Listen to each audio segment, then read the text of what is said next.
Happy Tuesday. We've got 3 weeks until the November 8th general election. It's a midterm election for Congress, and there's a whole host of things to tackle. I'm Greg Bishop. It is Springfield's Morning News at 6:10 this morning in a chilly 31 degrees, expecting a high today with sunny skies of nearly 46. And then later on throughout the week into the weekend, looks like it's going to warm up with highs in the mid-70s. So we've got, of course, a debate tonight with the two major party candidates for Illinois governor. That's Governor J.B. Pritzker, the Democratic incumbent, and the Republican challenger, Darren Bailey. So you're likely going to hear a lot about a variety of different issues, and some of the things we're actually going to be unpacking today includes what some of those major issues are. Is it going to be abortion? Is it going to be guns? Is it going to be the economy? Or is corruption also going to be top of mind for voters? But sometimes it's good to kind of take a step back and look at the entirety of the country. And some organizations actually, do fiscal policy analysis of individual executives across the 50 states. And one of those organizations that does a biannual economic analysis of Illinois governors and their policies is the Cato Institutes. They are a free market organization. They really push back against burdensome government regulations and things like crony capitalism, where you have government carving out things for certain sectors over others and giving tax breaks to certain things instead of just having, competitive taxes across the board. So there's a variety of things that the Cato Institute has advocated for in the past. So that gives you a little bit of perspective as to what they're looking at when it comes to the issue of grading governors on their fiscal policy. And if you look at the Cato Institute's websites, they've got their fiscal policy report card for America's governors.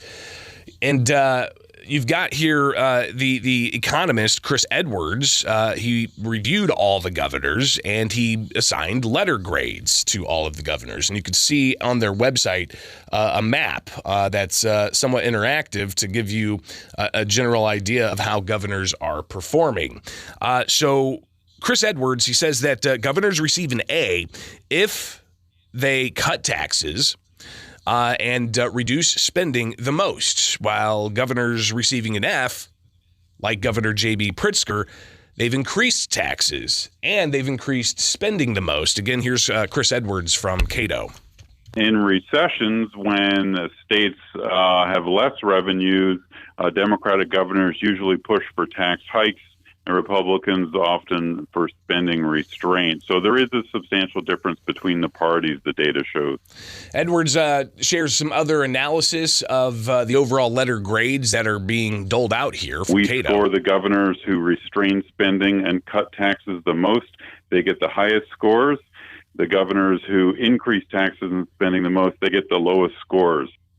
And if you see here, just in the region, Governor J.B. Pritzker gets an F. In Indiana, Eric Holcomb, governor there, he gets a C. Missouri's Mike Parson gets a D. But Iowa's governor, Kim Reynolds, gets an A. So looking just north, Tony Evers gets a C. In Michigan, Gretchen Whitmer gets an F. So not the worst in the Midwest, but Governor J.B. Pritzker getting an F, according to the Cato Institute. But again, Chris Edwards, he's an economist with the Cato Institute, talking a bit more about these metrics they use to grade governors. And here is Chris Edwards from Cato. And again, you can find this at their website. Not only at what laws governors sign and get enacted, but also, what they vetoed and what they supported. And unfortunately, Governor Pritzker supported a lot of tax increases over the years. So a lot of tax increases. We had the doubling of the motor fuel tax. We had fees for license plates increase. Some of those were brought back, but you also have just incrementally, not just the tax rates per se, but also the cost of everything else has increased, including the cost of state government, where, and don't quote me on these numbers, but 10 years ago, they were spending $38 billion a year, and then now they're spending $46.5 billion a year just from state finances.